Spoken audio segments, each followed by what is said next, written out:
We are starting a new topic, and that topic is, get rid of this, support vector machine. So I'm trying to present the I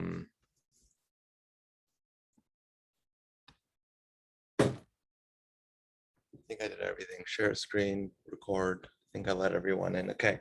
So logistic regression is probably like the first algorithm that I think you should be exposed to. It's kind of foundational in the sense that it's a statistical model of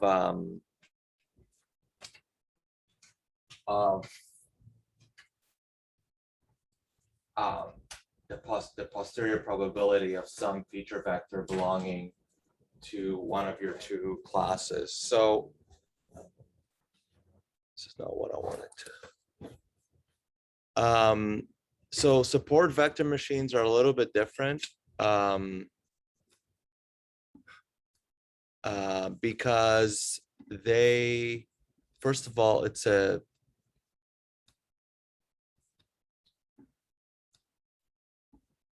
newer technique. It originated, I believe, in the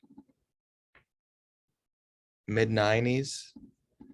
And one challenge in teaching this is that the development was very mathematical. So this is a case where basically one guy figured out some really useful properties relating to if you have, I'll show you a picture, actually, the picture will help. Basically, he figured out several things, but namely the idea that in the case where you have separable data, so this is class 1 and this is class 2, there's an infinite number of models that can achieve perfect accuracy on this data. But what he formalized mathematically was that there's a way of actually quantifying which of those infinite models is going to generalize best. And so I think I'll start by asking you guys, either the ones of you that are here or the ones on Zoom, you have the same data set in the 3 panels, and you have 3 different models, 3 different hyperplanes, W1, 2, and 3. Which one of these models would you say is best, and why? One is best. Why? And why do you think one is best? The distance. Yeah, right, the distance. So first of all, we don't actually know, like, it is true that you should say that one is best, but the reality is that it is possible, by the way, that the data is actually the true decision boundary is actually this one, and it's just that we just got unlucky in that the samples from the orange class just happened, we just didn't happen to grab any samples over here, and we happened to grab a sample of the negative class that's closer to the boundary than usual. But Professor, I have knowledge of the true posterior. So I was just going to say, why wouldn't you say that B and C are good classifiers? Just because you would think that, look how well W2 separates the blue from the orange. They're so close. Yeah, that's right. So this is a training set, and in terms of training performance, they're all 100%.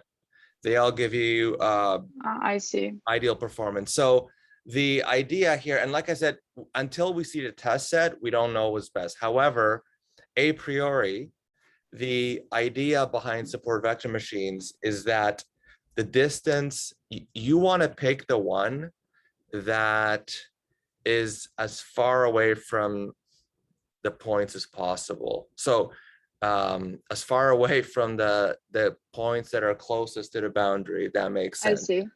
I So, see. and the idea is that intuitively, that's going to make it more likely that when a test data comes in, that hyperplane is still going to be good at separating the two classes. And so, but then the problem is, how do we actually optimize that? Like, we know how to draw a picture in 2D, but obviously, you have a high dimensional data set. We need to have some way of actually mathematically measuring this distance, and that distance is called the margin in general. So that's going to be the term that we're going to use throughout. So essentially, what I'm trying to convey before I try to guide you through the mathematical development, and I do have a demo of this that I want to get to as quickly as possible, because I don't want to lose anyone with all the optimization theory that's in this lecture. But before we get to that, because I just want everyone to understand what the margin is mathematically and why it's important. So first of all, a little bit too short, but this is a soft prediction. So you have a feature X and a classifier F. And F, it doesn't have to be a linear function, but in this case, we're going to assume linearity because it just makes treating this SVMs much easier. But one of the things there's a second part of we're going to have 2 lectures on support vector machines. One is on the linear case here, and then the other is on what are called kernels, which allow you to use the same framework but draw arbitrary decision boundaries. So you can have spherical, you can have hyperbolic, you can have polynomial kernels. You can essentially, the other thing I should have said is that support vector machines were the state of the art not that long ago, and probably before deep learning. If you weren't, you were either using something called random forests, which are decision trees, which I don't like, many people don't like, but some people love, because it's very heuristic. So you were either using random forests or you were using support vector machines with what's called a radial basis function. And so we don't actually know what's going to happen with deep learning in the future. Right now, that's where I don't know if any of you listened to that podcast that I shared just for interest's sake on the Blackboard. But one thing that I found interesting, the point that the guy was making, is that literally 99.999% of the money right now, the investment in AI is going to deep learning. So, if that is the driving factor behind why all the research is being done, why all the papers and all the algorithms are using that. And I have another story to relay here, and I'm sorry if I've said this to you already. I was at a dinner and I was sitting next to I won't name him obviously, but I was sitting next to the head of a group at Google, and I asked him, "Do you think that deep learning is here to stay, or do you think it's a fad?" And he said he thinks it's a fad. And this is a guy at Google who's built up this huge infrastructure like TensorFlow, and the whole framework for it, and all their products are using it. And so the reason I'm saying this is because if you don't learn the shallow learning, this is called shallow learning, If you don't learn that stuff and then deep learning fizzles out, it will be a shame. And so that's one reason. The other reason is that deep learning is not good if you don't have a lot of data, and in BME often you don't have a lot of data. So support vector machines on many problems can give you great performance, and it can be very useful. There's also awesome libraries for it in both MATLAB and Python, so they're very, very easy to implement. Okay, so the central idea behind SVMs is that they maximize the margin. So what is the margin? Well, the easiest way to think about it is this soft prediction, right? And I say it's soft because this is still a continuous number, a continuous real number.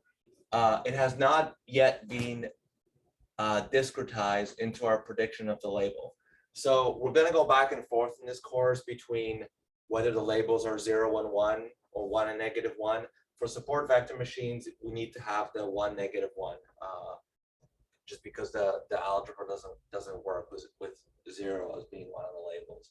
And so you have the classifier W that combines your features, adds an offset, and then when you need to make the decision, you compare that number to 0. 0, when you have an offset B, you're just comparing, your threshold is always 0.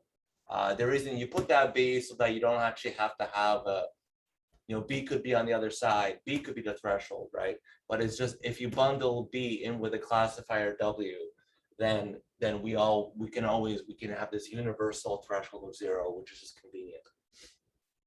And so the idea is that you can imagine the confidence, you can how do I say this? You can represent mathematically the confidence of your prediction by this product, and this is the key equation. So if you multiply the label by the classifier's output before you threshold, this is important. This only works if you take the soft prediction, multiply by a margin, that multiply by the label rather. So y is either 1 or -1. So let's go through both cases. Let's imagine that y is 1.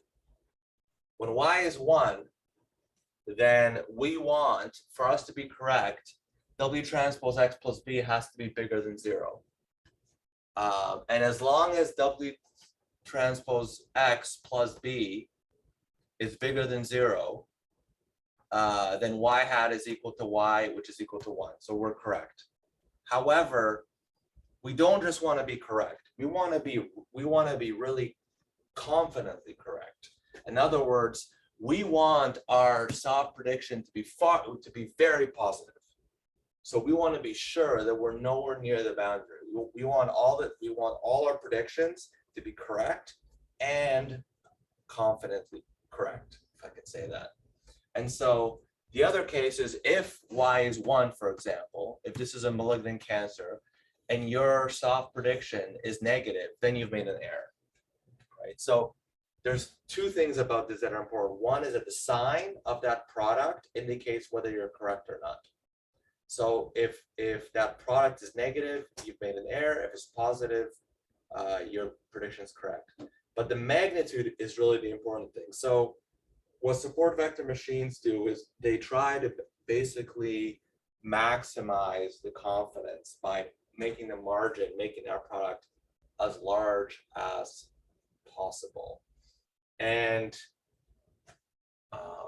right, and by the way, you should, if y is equal to -1, then for this thing, for this product to be positive, we need W transpose X plus B to also, we need both terms to be either both negative or both positive, right? So the idea is that the label and the soft prediction have to have the same sign, and we want the magnitude of the product to be as large as possible, because that's going to make us feel better about our predictions. Okay, so now comes the problem of how do we actually implement this as an optimization. And I think the reason that it took so long for this, because it's a pretty intuitive idea, but I guess the reason it took until the 90s for this to emerge is because the optimization, you're going to see that there's a very difficult to work with criterion here mathematically. And now we'll try to unpack what I just said in this lecture. So terminology, going a little bit out of order. So X is our feature, it's a d-dimensional vector, Y is either -1 and 1. And so I'm using G now because I'm combining, I combine those here from different slide decks, but G is your model. On the previous slide, it was F, but this is basically saying what I said before. The function G is it's just a thresholding function. So it's a function. It's just a sine function. This is called a signum function, or it's like the step function. It's actually, you can model this as 2 times the step function of some input -1, right? So if your step function is 0 to 1, if you multiply that by 2 and subtract 1, then you have your, this is +1, this is -1, and this is 0. So it is just a step function, basically. So like I said in the last slide, what you're doing is you're linearly combining your feature vector and you're comparing it against 0 to make your prediction. Okay. So for example, right, so if we have a malignant cancer, we want that soft prediction to be very positive. So remember, for example, that in logistic regression,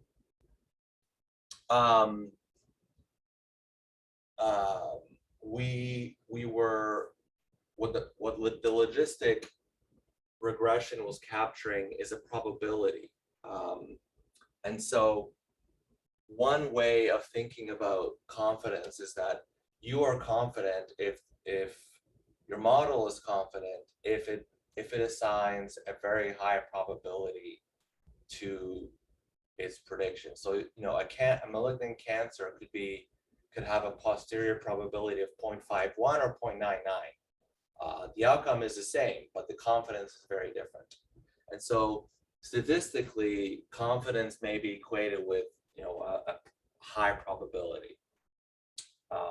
And as I said before, if your label is -1, so if you have a benign cancer, you want your feature vector X to map onto a very negative number, right? So we're trying to, you can already start to hopefully in your head see that what this is trying to do is trying to push 2 classes away from each other, which is not the same as what logistic regression is doing. And I'm going to show you with an example in MATLAB that logistic regression and support vector machines, they do produce different models on the same data. They are different criteria. Logistic regression is trying to build a model. It's trying to build a model, and it doesn't explicitly care about this idea of the margin, where support vector machines are all about it. All right, so we want to build an algorithm that that maximizes the margin. And so what we're going to see is maximizing. This is the technical term for this product here, which is the one that you've already seen in this lecture in slide 3, I think it was. It's called the functional margin, and the reason it's called functional is because it's not actually it's distinguished from the geometric margin. So we care about the physical distance between every point and the decision boundary. This measure, the product of the soft prediction and the label, is related to that distance, but not quite. And so, but we could, if we decided it would be a good idea, we could just say I don't know what letter this is. This gamma, thank you, gamma hat. We could just, let's just try to maximize gamma hat. And if we do that, right, if we try to maximize gamma hat, we're going to be asking our algorithm to produce a W that that maps all the positive examples to a large positive number and maps all the negative examples to a large negative number. It seems like a good idea. However, there's a problem. And the problem is particularly pesky because the functional margin, that product, can just be artificially made larger just by scaling your W. And so if you multiply all your weights by a factor of 2, then your functional margin doubles. But obviously, you haven't done anything. Like you haven't, even though you've increased the objective function, your classifier is not going to is the same. Like the relative weights of the different dimensions is identical, and you're going to get the exact same performance. And worst of all, if you try to like implement this, what you're going to do is you're going to drive your W to higher and higher values until it overflows. And in MATLAB, it will say inf. In Python, it will just crash. And in C, you would just overflow. It would just, whatever the largest number that you can represent, it would lead to that. That would be your solution. So obviously, this is the functional margin is really nice as to think about in terms of an intuitive criterion, but it is not a good candidate for being optimized. So optimizing the functional margin will not give you a working classifier. And so what is hopefully clear to you is that any kind of linear classifier, the thing we care about is the direction, not the magnitude of it. And in 2 dimensions, this is hopefully easy to see, but we'll get into it. But I'll just try to go back to the first slide. So each one of these hyperplanes has a normal that is perpendicular to it, and that's actually the W. The like W multiple, that's actually what you're doing is projecting it. You're taking the inner product between the data point and normal. And so that's just a unit vector. And so the magnitude of W is not important. What's important is the direction, and then also the offset controls. Sorry, you people on Zoom aren't seeing this, but the offset controls like the translation of these W's. So if you change the B, the intercept term, the W is moving this way. It has the same direction, but it has a different I don't know, I'm just going to call it translation. But the magnet was that different intercept. Yeah, different intercept. I guess the reason I didn't want to use the intercept is because sometimes people think of the intercept as, oh, I guess that's true. That is, yeah, you're right. Totally, it has a different intercept, exactly. But it really, in terms of the W, the B is the intercept, which controls, that translation, and then the coefficients of W, it's only the angle, the direction of W that matters for classification, right? As long as your hyperplane is oriented appropriately, we're going to get great performance. And so this is why we are going to, any algorithm, any machine, any supervised learning algorithm is going to do a search across all different W's. That's what these algorithms are doing. I've shown you a couple pictures on the board earlier. You start in 2 dimensions.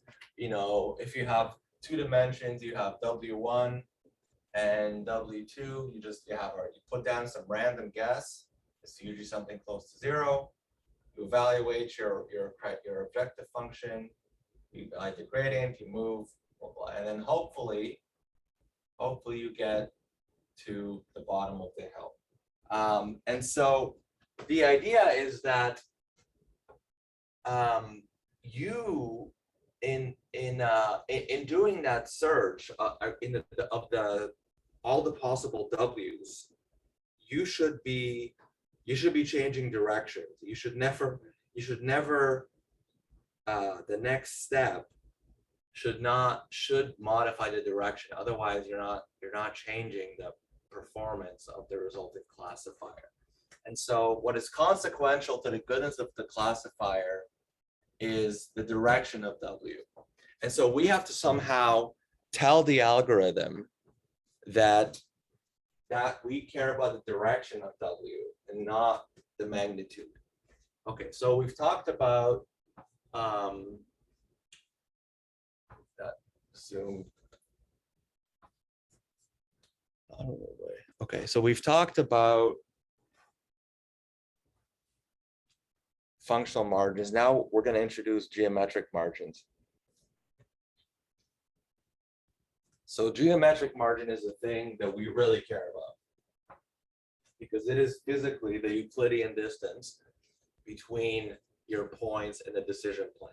So we've established that we want the hyperplane, we want the decision boundary to be far away from the points, assuming that the problem is called separable, which means that there is at least one solution where you get 100% on the training set. And so, right, let's actually figure out the coordinate. Let's actually see if we can figure out how to measure the margin geometrically. So point A there is one of your feature field, one of your examples. Let's say if you have a brain scan with two voxels, those are the intensities of the two voxels plotted in 2D space.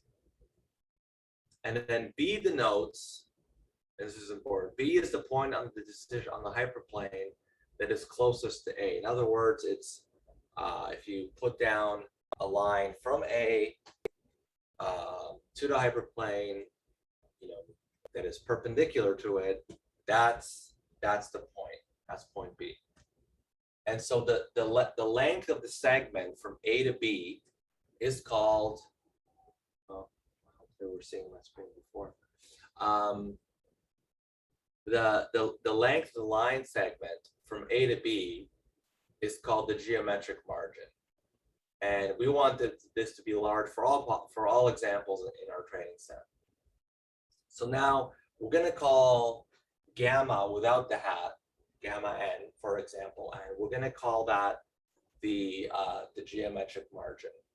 So let's figure out the coordinates of point B, right? So point B is if you start from point A and move in the direction of W by a distance of gamma n, you get to point B, right? So this is a unit vector of the normal of your separating hyperplane. So one thing that may be confusing I know it was confusing to me when I first saw it, is that the actual coefficients of W are the normal vector of your hyperplane. They are not the hyperplane. The hyperplane is perpendicular to the W. And you should convince yourself of that. Like if you just either in MATLAB or with pencil and paper, if you just do a 2D example, to convince yourself that it is in fact when you have some W vector that's your classifier, geometrically the decision boundary, in other words, the boundary, along the boundary, every X maps onto the same value. That's the way to think about it. So if you it's the set of x's. It's the way the mathematician. It's a set of x's such that your model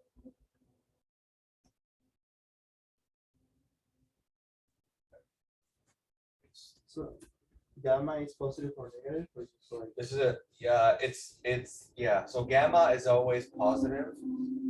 There is one note that you raised kind of an issue here, which is that here we're assuming that point A is in the positive class, but gamma is a distance. Gamma is the physical distance, but if you have to flip, I think I have to flip the sign this to be positive if point A is in the other class. I think that's coming on the next slide. But gamma is it is a distance, so it has to be positive. So right, so what I was saying before is if you take the set of all x's that map onto 0, that's your separating height, that's your decision boundary. So along this line, right? Along this line, on the line rather, if you take the dot product with W, you get 0. Hopefully you see that. And then the distance from here, does anybody know what, a question for you guys in the class, maybe someone on Zoom wants to answer. What I'm wondering about, and I'll use my cursor so that everyone can see, what is, let me ask the question and I'll give you a hint if it doesn't make sense. What is the distance between the origin and the closest point on this hyperplane? What variable is that? Maybe that's something times W. So we said that every point on this, so, okay. Maybe, no.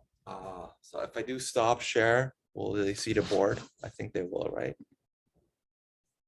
All right. You guys shout, I'm gonna turn my volume way up. If you can't see what I'm doing, just shout it out.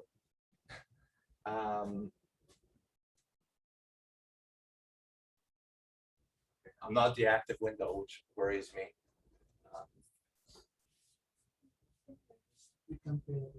What's that? In my video? This is, thank you guys. Okay. Well, actually, it was fine before. It was fine Now- before, but Yeah. Right. now it's not fine. No, it didn't flip it for us. Oh no, we see the same. So No, but when you record it to the cloud, now you can see it. I can see you before you'll see Angela. okay, I guess what I'm wondering is if I start writing now, are you guys going to be able to see it? Or we should. Now, yes. Okay. So, it's a shame that we don't have this. The college is buying this smart lecture room system, which really would have been useful for this semester. Okay. So we forgot what I mentioned. So, okay. W is just a vector, and let's say it points this way. So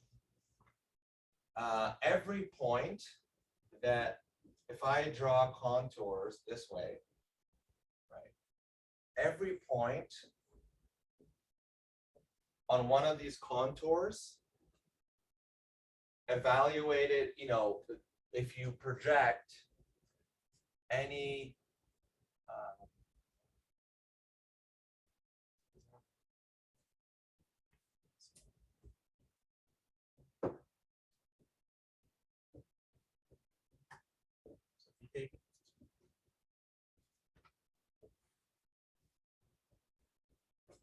if you just have these contours, and the key is that the contours are perpendicular to vector W, and our vector W's are classifier. So the the contours, sorry, the projection,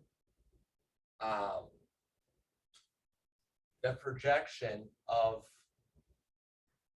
I call it C for constant. So basically every point on this line here, dot producted with W is going to give you the same number. Let's call this C1, and then this is going to be C2,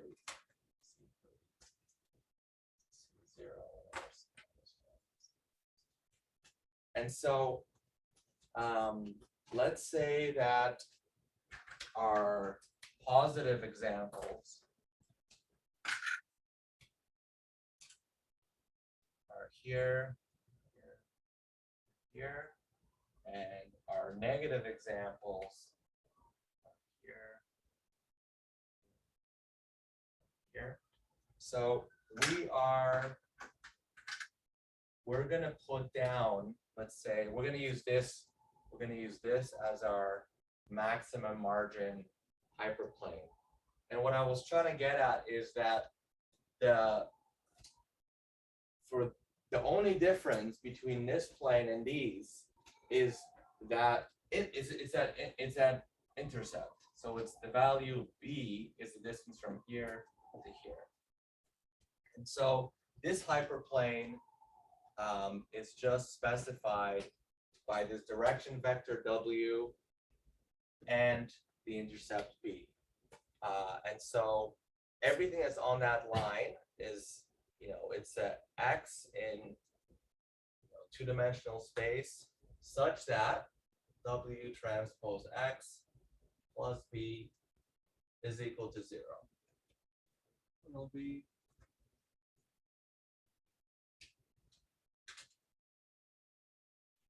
Still not clear. So this is, again, this is W, right? It's a unit vector. right.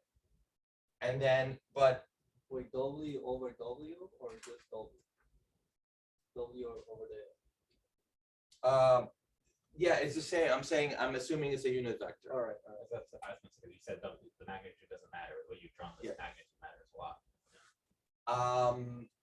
So yeah, it's confusing because okay. So W is represented here, like, because the origin is here. I've drawn it here, so imagine that this is the origin now, and this is W. That makes sense. So, but yeah, you're You right. just point normalize. Yeah. So you can just, we Fine, can. yeah. The problem with normalization is you also have to normalize the bias, and that's what makes the math here more annoying than you would like it to be.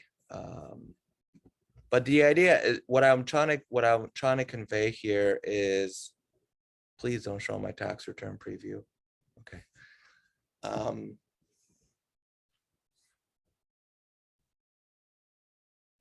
By the way, the YouTube channel, I'm actually going to put some effort into the YouTube channel. I'm going to have some fun with it. I'm going to see what all these influencers are all about.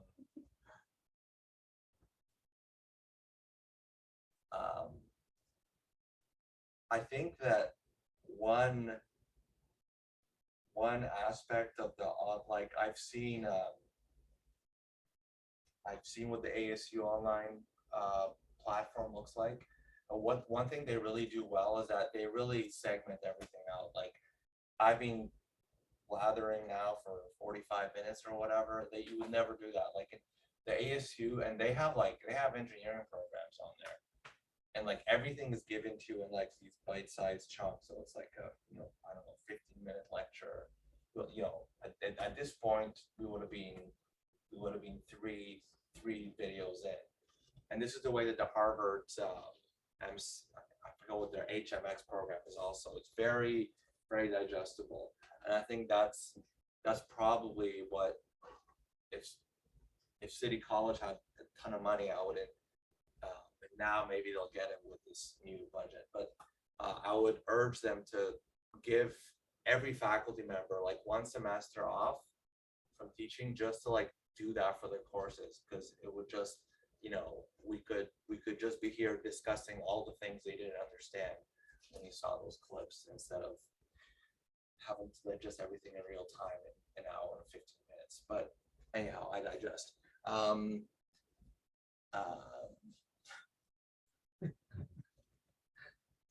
Sacha Baron Cohen is actually, I don't know if you guys know this, Sacha Baron Cohen's uncle is like perhaps the #1 autism researcher in the world. He's written he's like a huge, hugely accomplished scholar. So Sacha Baron Cohen went to Oxford. It's a pretty impressive family. Yeah, and the reason I say that is because the joke that I've made probably 10 times this year, it comes from Sacha Baron Cohen. Okay. All right.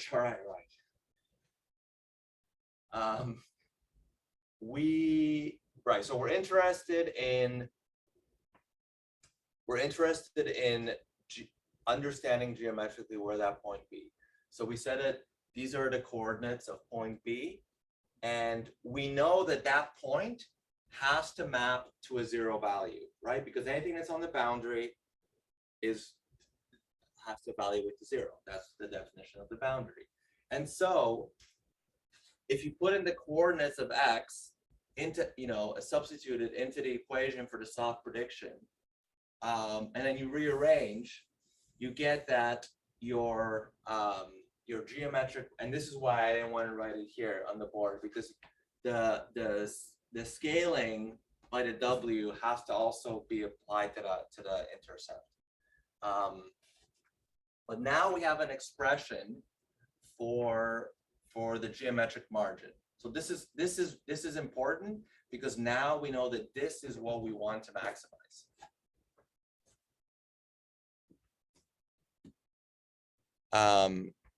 Right. So the only thing so in this example here, we assumed that this point A came from a positive class. More generally, the geometric margin is the same equation as before, except that there's a yn multiplying it. So basically the geometric margin, so what happens is if what's inside the parentheses is negative, then, but the geometric margin has to still, it's a physical distance, so it has to be positive. But then its label would be negative. So then you cancel out a negative and then you go back to your physical distance. Okay. So now we have the mathematical expression for that geometric margin. And now we can start to construct an algorithm for deriving W that maximizes that. So the idea, the support vector machines philosophy is that you really care about the examples that are noisy, that are close to the boundary. That's kind of the big, that's a big philosophy, is that whatever example here is closest, so like these two examples here, you're gonna invest your degrees of freedom to get those examples correct. And so let's define the minimum. So we should say gamma. Correct. It's gamma, just in general, this is gamma here is a property of a data set. It's the minimum margin across your training set. So it's the distance to the boundary of the example that is closest. So we essentially want to do a maximum of a minimum. So we want to maximize this value, right? So if we it's a max-min problem. This is termed in computer science, I believe, where the thing that you're looking to maximize is itself defined as a minimum. Okay. And the other thing to note is that if the norm of your W is equal to 1, then the functional and geometric margins are the same, right? So if the norm of W is 1, then you get the same equation as we saw at the very beginning. And so what that tells us is that if we could just constrain our search space to be the unit circle, we could use just that functional margin example, the functional margin definition. All right. So this, I think this is, there's more math coming, but I think what I want to do is I want to explain this slide and then jump to MATLAB. But we have to get to at least this point. This is the most primal way of stating the optimization problem in support vector machines. So there's a lot here, but it's actually not. I think this is an example of this. If it looks confusing, I think it's just because of the syntax. So we are looking for the W and the B. And the tricky part is here, one of the things that you're actually optimizing over is the gamma, which is kind of a pain. But we want to maximize gamma. So we want to maximize the smallest margin in our data set, subject to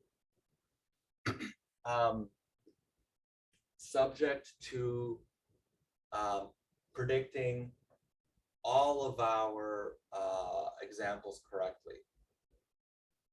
This is important. So this formalization basically, this is not feasible in most cases because there is no, in most data sets, the data is not linearly separable. So what it's saying is pick a W, a B, and a gamma that maximizes gamma subject to getting all of your examples on the right side of the decision boundary and only considering W vectors on the unit circle.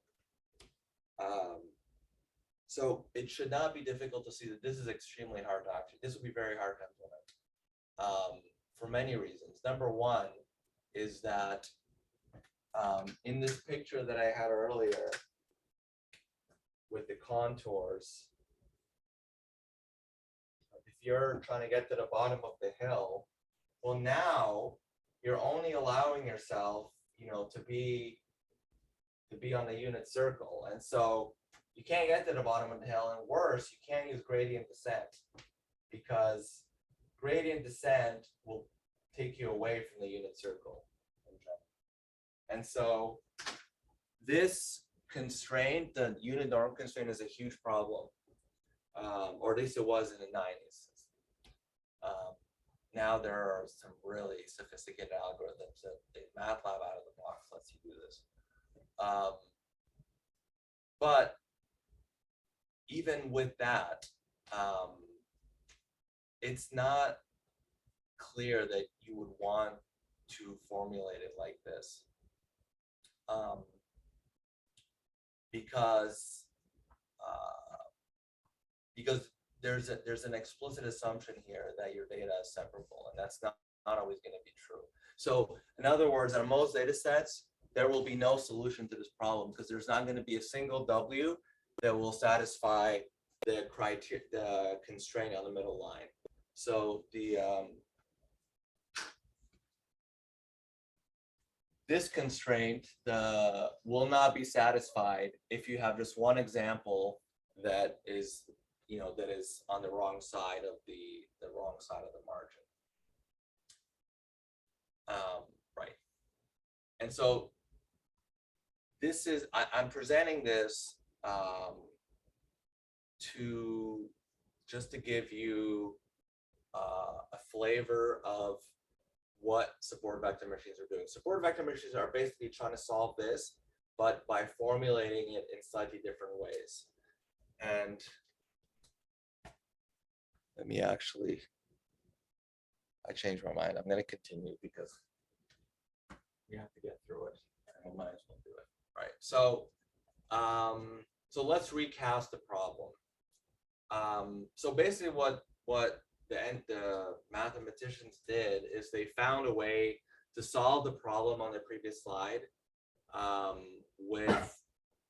by recasting the problem in a different form that always gets you to the same solution. So that this is like a standard trick in optimization. For example, another classical case is where you have some function that you want to minimize, and it looks like that. It's a mess, like because it's non-convex. You can't, you can get stuck here, you can get stuck here, but you really want to get here. So like a standard trick in optimization is to approximate the function with what's called a lower bound.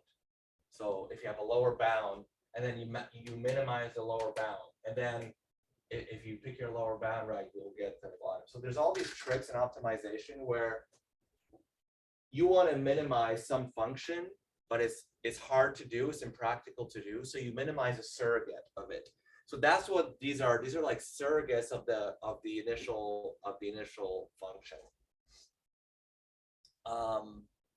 And so the first kind of recasting was to just convert, was just basically divide through by the norm of W. So now the problem with the previous formulation is this unit norm constraint. This is you can't do gradient descent with this. So we got to get rid of it. And one way to get rid of it is to actually bundle it in to the objective function. And so what's going to happen here is that if you change the scaling of W, you're going to changing the scaling of W will not change the objective function. So even if the norm of W increases, the numerator will increase by the same value, and so this ratio will not change. And that's really clever. It's super clever because it gets rid of that constraint, and you're still maximizing the thing that you want. Right. However, you still have so you've eliminated the tricky constraint, but now you still can't really do gradient descent. And the reason you can't do gradient descent on this is that this is not a pleasant function. The function there that you're maximizing is not easy to take a derivative of. So optimization is all about, and this goes back to the days of Newton, believe it or not. I cannot believe how influential Newton was. Like, Newton's method is still used everywhere in machine learning. And Newton was a guy that figured out essentially that if you want to maximize, for example, a function, you just search for the point of derivative is 0. Right? This is 1600s. He figured this out, which is remarkable. And so, but that requires you to be able to derive, as you search this function, you do have to be able to compute its gradient at every point. And the problem is, this is not an easy function to derive the gradient of in closed form. And so it's, even though you've gotten rid of the constraint, it's still not a very pleasant function to work with. Right. Okay. And this is a solve. So this is the third version of the support vector problem. And essentially what the trick, and I believe the guy who came up with this is Platt, who was a guy in Microsoft. And so essentially what was figured out is that you can impose a constraint on the functional. You can just assume the functional margin is equal to 1. And the reason why that is valid is because as long as you scale W and B, you can always make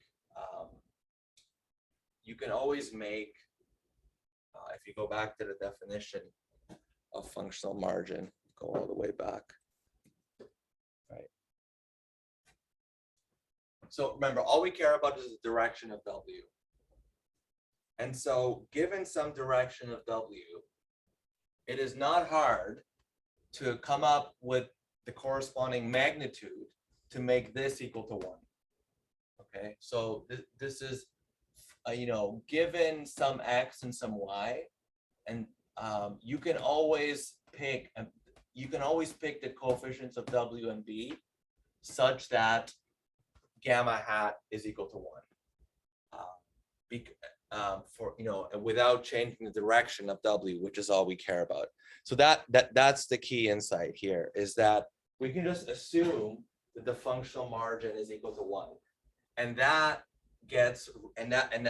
the trick, because now your objective function is a quadratic, and a quadratic is the absolute best type of function to work with.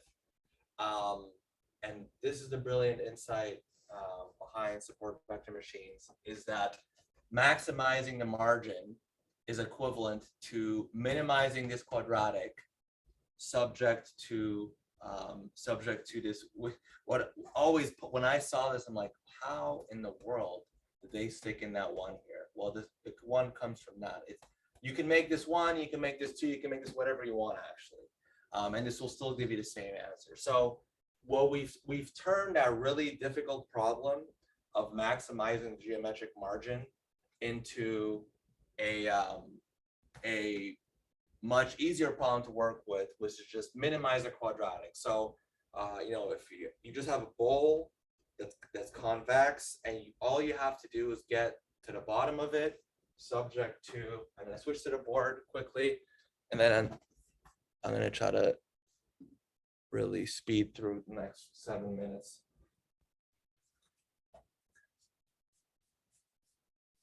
So we know that a quadratic function has elliptical contours. And so what the support vector machine problem comes down to is you're trying to get as low on that bowl as possible. So let's say that this is our bowl. You're trying to get as close to the bottom as possible under these constraints, and the constraints are linear. So for example, every example gives you a constraint. So this example says this is one example, and you say that you have to be on this, your solution has to be above this this plane. And then another example may be this one, you have to be below this one. So what ends up happening is you have to intersect all those valid regions, and within that intersection, you have to find the point. Like in this case, it would just be the bottom of the hill. But what the support vector machine problem is essentially solving is getting as low down on that bowl, subject to all these inequality constraints. So every example imposes an inequality constraint. So for example, this one here says that to get this example right, your solution, your W has to be above here. And then this is the second example. To get this right, your solution has to be below here. And so you want to get every example correct and still be as low down in the bottom of that bowl. This is W under W2. Yeah, exactly. Yeah. So this is W1 and this is W2. And we'll see how much more I talk about the theory of SVMs, because the truth is that I think I lost a lot of people in previous iterations of this lecture, like previous years. And I don't want that to happen here. But what I really want to focus, well, I do want to teach you about the kernel trick, which is the second part of SVM. So, but I was going to show you in the last 5 minutes here, I'm going to show you an example. So we're going to work with the arrhythmia data set, which is actually quite a noisy data set. And all I want to show you in these last 5 minutes is the difference between the logistic regression solution and the support vector machine solution. So this code is on the Blackboard, so you should be able to run it. There's a little bit, as always, there's some pre-processing involved. So there's actually 16 classes. So let's load this up. And then. Professor, would you please be able to share your MATLAB screen? Yes. I'm so sorry. You've been staring at me for the last No, it's okay. It's okay. Thank you for pointing it out. Feel free to tell me earlier next time. Yeah, so we're gonna load up arrhythmia. Okay, and here's what we have. We have 452 examples and 279 features. The problem is that our labels are not, we have a bunch of different classes. So 16 means, if you read the description, which I'm not going to do because we're running out of time, the 16s correspond to cases where there was like an uncertainty in the measurement. So we're going to throw those out. We're going to get rid of these.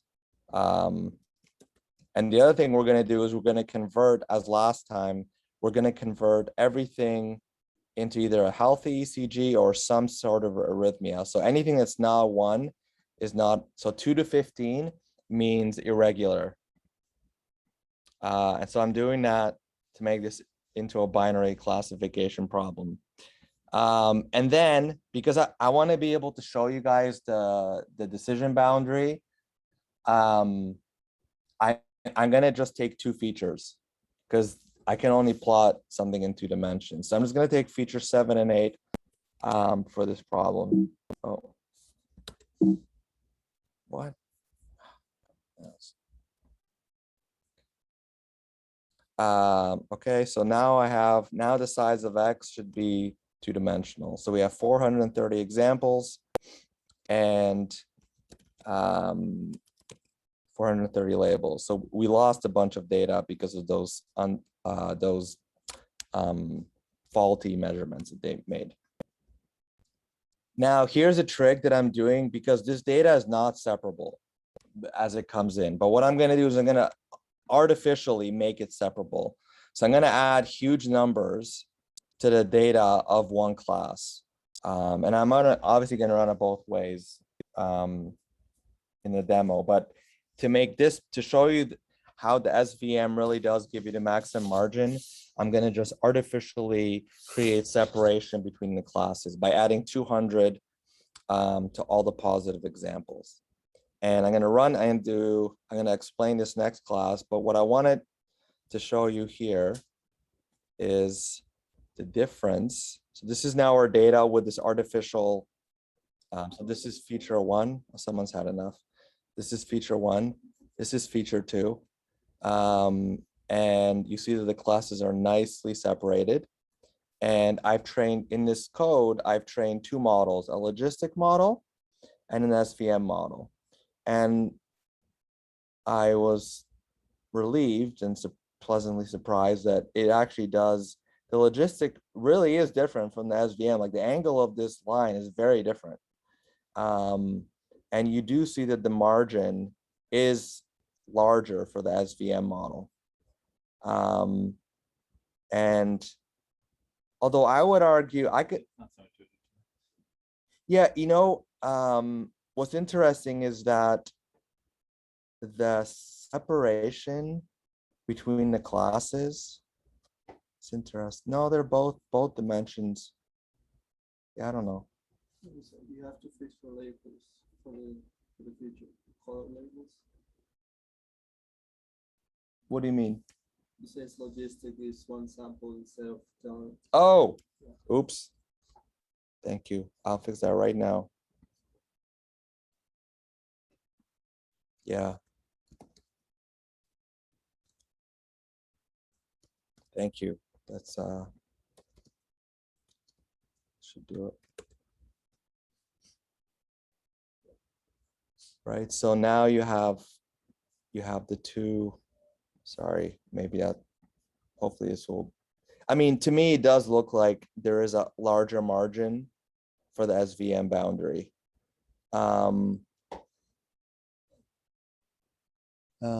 Like I think this point, you guys may disagree. So do you want to look at, let's just look at the, well, that performance is perfect for each class. Let me see if let me run this with progressively less and less separation to see if what happens. Oh.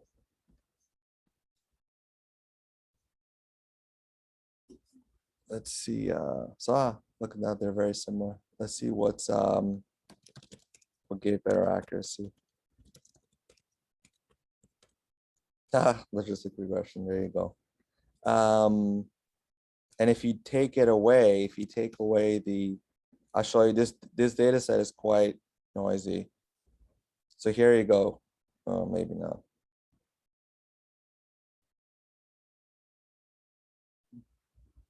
So this is what the data looks like. And if I just compute the average accuracy, yeah, so there you go. Logistic spent the day teaching a method that is worse than logistic regression. But there's a couple of things. One is that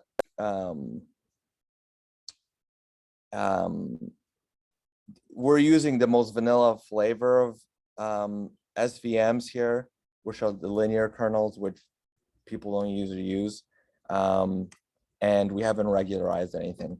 I've gone over time. I wish you guys a really nice weekend. And I will see you all on Monday.